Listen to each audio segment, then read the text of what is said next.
Glucose था body ने brain में सेल्स ने यूज कर लिया, ठीक है। अब हमारे पास ब्लड ग्लूकोज एट प्रेजेंट नहीं है जब सुबह हम उठे। अगर अब हम एक्सरसाइज करेंगे तो जो ब्लड ग्लूकोज हमारे एक्सरसाइज करने के लिए चाहिए वो कहाँ से निकलेगा? तो जो ग्लूकोज फैट है either in the adipose tissue either in the liver.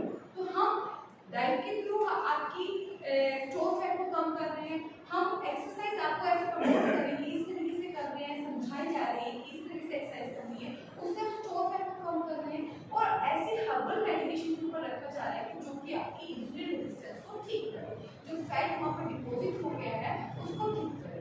जब इंसुलिन रिसेप्टर्स के ऊपर से फैट की लेयर खत्म हो जाएगी तो आपका इंसुलिन ग्लूकोज के साथ में आपको होना शुरू हो जाएगा और डायबिटीज रिवर्स हो जाएगी। तो फंडा इज दैट कि अभी हम जिस पेट में हैं दो टाइप के पेशेंट की ओबेस होंगे या वीक होंगे, नॉर्मल बीएमआई के पेशेंट भी नजर आ रहे हैं कि इनका बीएमआई ज्यादा नहीं, still there is a insulin resistance. तो 10% ऑफ बॉडी वेट रिड्यूस किया जाता है ओबेस का या नॉर्मल का, और लीन का मसल मास डेवलप किया जाता है, ठीक है। तो उसके थ्रू इसमें रिवर्सल जनरेट होता है। फिर डाइट में जो हम डाइट देते हैं और फिर डाइट समझाया जाता है, ठीक है। अब आप सब में से सब दूध की चाय पीते हैं, डायबिटीज है तो ठीक है चाय तो पीनी है, हम शुगर नहीं डालेंगे, एग्जैक्टली। दही भी लेंगे, पंजाबियों को तो पक्का फिर दही खाएंगे, छाछ पीएंगे। ये मॉडर्न साइंस भी कहता है और ये आयुर्वेदा भी कहता है डायबिटीज पेशेंट को दूध और दूध के प्रोडक्ट नहीं लेने चाहिए। जो आपका एनिमल सोर्सेज ऑफ मिल्क है, आपका गाय का दूध है, भैंस का दूध है, पैंसी is a reason for diabetes, ठीक है।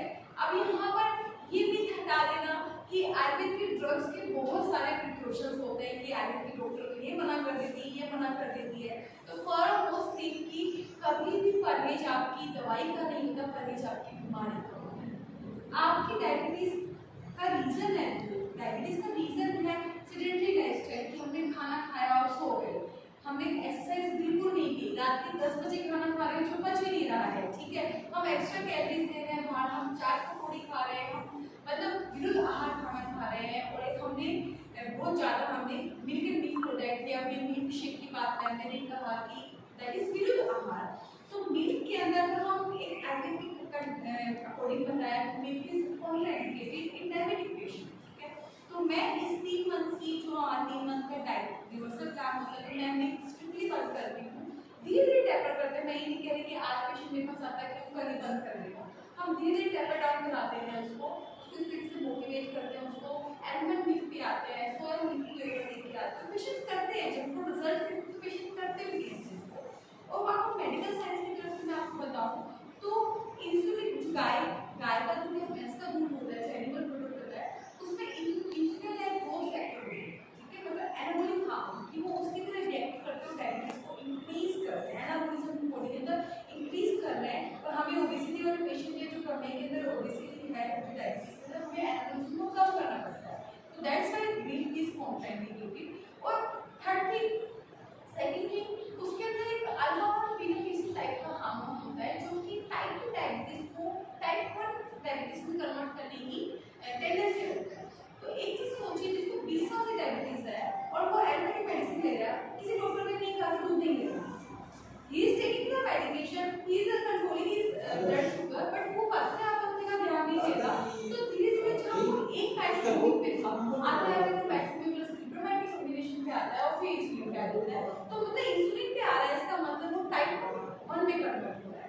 अगर वो टाइप 2 में ही है तो इंसुलिन की जरूरत ही नहीं ना, इंसुलिन तो ऑलवेज बॉडी के अंदर ज्यादा रहता है और उसके भी साइड इफेक्ट होते हैं कि पेशेंट बार-बार हाइपोग्लाइसेमिया में चला जाता है। ये बड़ा बहुत साइड इफेक्ट होता है एलोपैथिक मेडिसिन लेने का कि पेशेंट एक बार जाएगा, एक बार मेडिकेशन पे काम करके आएगा। और पेशेंट आज का आयुर्वेद के लिए अवेयर तो हो गया, लेकिन वो यूट्यूब पे सर्च करेगा, नीम लेना है, करेला लेना है, मेथी दाना लेना है, तरह तरह के वो उपचार करेगा और पेशेंट को 10 दिन तो रिजल्ट आएगा, 11वें दिन रिजल्ट नहीं आएगा, ठीक है।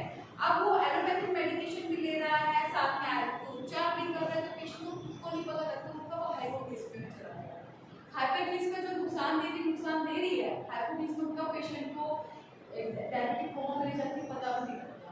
दैट्स व्हाई कि पेशेंट का डॉक्टर से कनेक्शन बहुत जरूरी है कि पेशेंट को किस तरह से ट्रेन करें कि जब वो एलोपैथिक मेडिसिन पे है और जो आयुर्वेदिक मेडिसिन हम शुरू करते हैं तो how to taper down the medicine, हम कैसे उसकी टेपर डाउन करें मेडिसिन, तो धीरे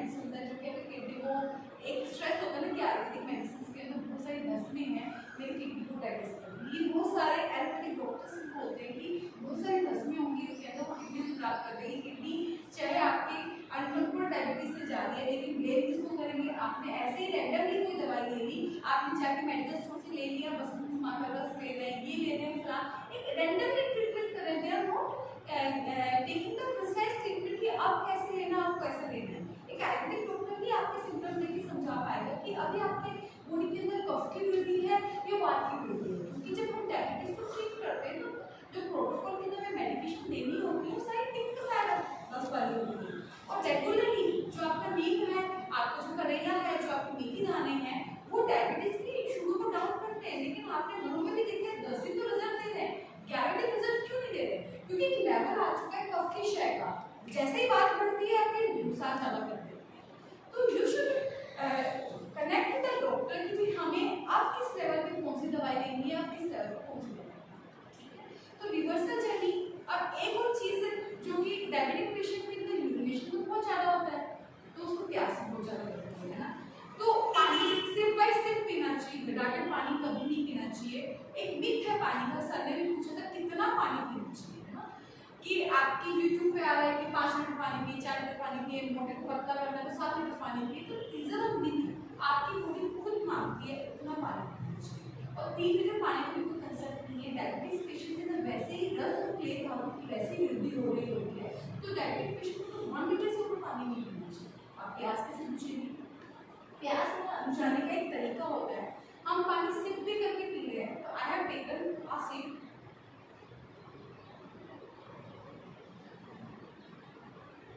होल्ड इट, इसको पैलेट पे टच करें, जो ऊपर का तलवा होता है उस पे टच करें, बिकॉज जो हमारे उदर शोटोस होते हैं आयुर्वेद के अंदर, मतलब जो इसका ओरिजिन होता है तालु पूरा क्रॉन्चा होता है तालु, जब तक कि पानी पैलेट पे टच नहीं होगा हमारी प्यास नहीं बुझती। ठीक है, सिंपल पेशेंट हमारे पास आया, पेशेंट ने कहा मैम 10 बार बाथरूम जाना पड़ता है, रात को उठना पड़ता है, उसे नींद टूटती है, नींद प्रॉपर नहीं आती, उसका फास्टिंग शुगर बढ़ गई।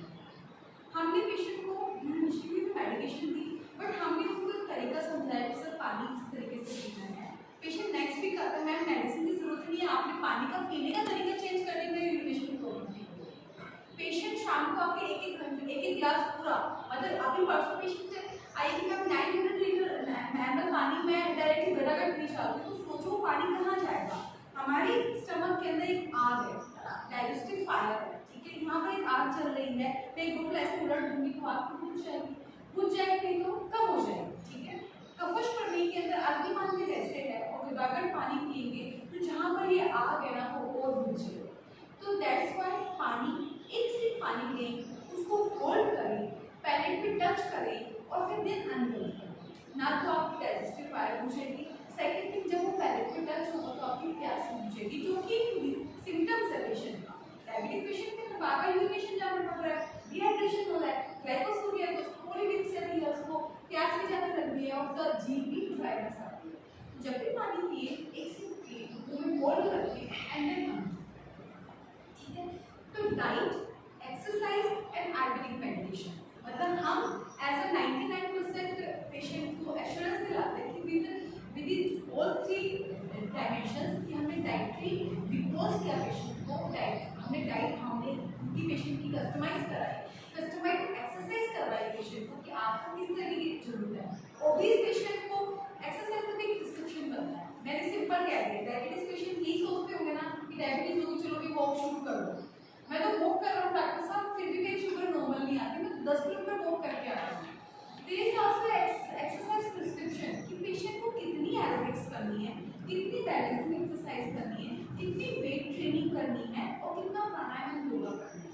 जहाँ पेशेंट पतला होगा तो मैं तो नहीं कहूँगी ना चाहे जिम के ऊपर ट्रेडमिल पे चलो पतला, पेशेंट पहले ही है, उसको मसल मास डेवलप करना पड़ेगा।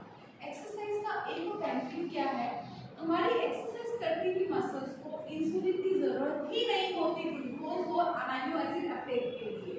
तो कितना बड़ा फायदा हो गया कि अभी इंसुलिन रेजिस्टेंस बॉडी के अंदर है, लेकिन एक्सरसाइज कैसे ब्लड शुगर कम कर रहा है, क्योंकि अब एक्सरसाइज करती हुई मसल्स के अंदर एबिलिटी है कि उसको इंसुलिन रिसेप्टर की जरूरत नहीं है और डायरेक्टली अपटेक करेगा ग्लूकोज का, डायरेक्टली अपटेक करेगा तो ब्लड शुगर वैसे भी कम हो जाएगी। अब मसल्स के अंदर एनर्जी भी आ रही है, ब्लड शुगर अपटेक हो गया, अमीनो एसिड अपटेक हो गया, तो पेशेंट को अच्छा भी लगेगा, नहीं मैं एनर्जेटिक फील कर रहा हूँ, मेरे मसल्स के अंदर पावर है।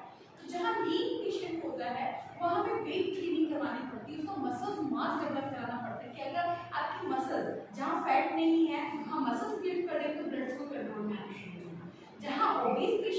है तो ओबेस पेशेंट्स को एरोबिक्स एक्सरसाइज ज़्यादा कराई जाती है ताकि जो फैट को निकालना है उसको निकाल सके एंड देन साथ में बैलेंसिंग एंड वेट ट्रेनिंग। तो there is a exercise prescription.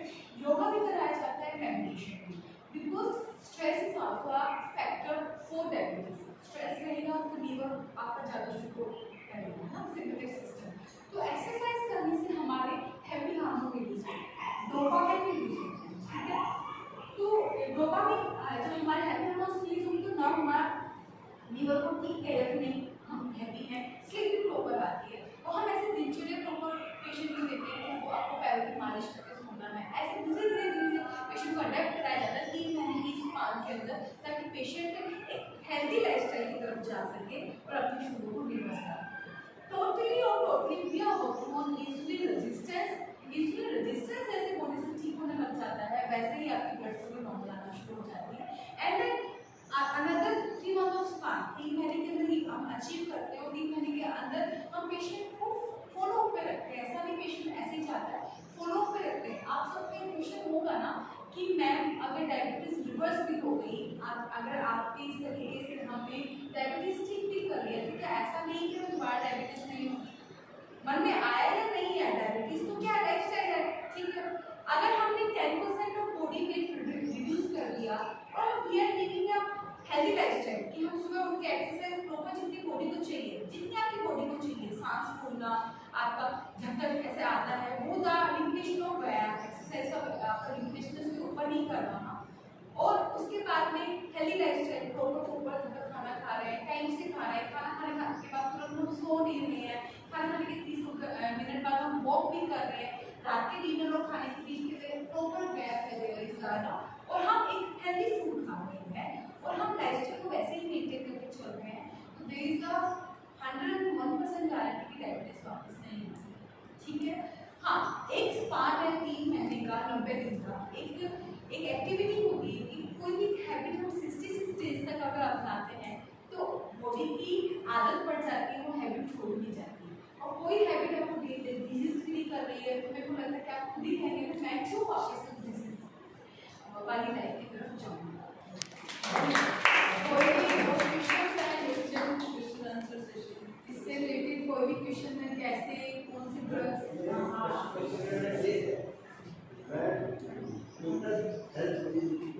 Normal है, मैं योगा करते हैं और बैडमिंटन खेलता हूँ, मुझे कोई थकान नहीं है, मुझे कोई इरिटेशन नहीं है, रात को सोने के बाद इसमें बॉडी कैसे है हम ये जस्ट नहीं कोई थकान नहीं, किसी तरह से बॉडी में आराम करती है। सिम्टम्स नहीं, इंसुलिन रेजिस्टेंस है आपका ब्लड शुगर बढ़ा हुआ आ रहा है, इसका मतलब कहीं ना कहीं थोड़ा सा आपका फैट बढ़ा हुआ है, ठीक बढ़ा हुआ है थोड़ा सा। आपने अपनी आपने एक्सरसाइज करके अपने एडिपोज टिश्यू के ऊपर तो ठीक कर लिया, लेकिन there is a fat on liver, ठीक है। आपके मसल्स के ऊपर थोड़ा बहुत फैट है, या फिर जो इंसुलिन रेजिस्टेंस हो सकता है कि आपके मदर फादर को डायबिटीज नहीं थी, आपकी जेनेटिक हिस्ट्री में पहले हुई या नहीं हो तो इंसुलिन रेजिस्टेंस है, that's why that is coming. तो अगर आप एक्सरसाइज करें वेरी गुड है ना, बट डाइटरी हैबिट्स के अंदर आप क्या चीज़ ले रहे हैं वो तो मेडिकेशन की वहाँ पर जरूरत हो, क्योंकि मैं सिर्फ ये नहीं कह रही कि सिर्फ डाइट और एक्सरसाइज से नहीं हो रहा है, there is a help of Ayurvedic medication जो कि इंसुलिन रेजिस्टेंस को ठीक करता है। आप फास्टिंग भी करें, अगर 7 आवर तो उसमें डायबिटीज तो हम ड्रग्स नहीं ले रहे, डायबिटीज एलोपैथिक मेडिसिन ले रहे हैं। दवाई दी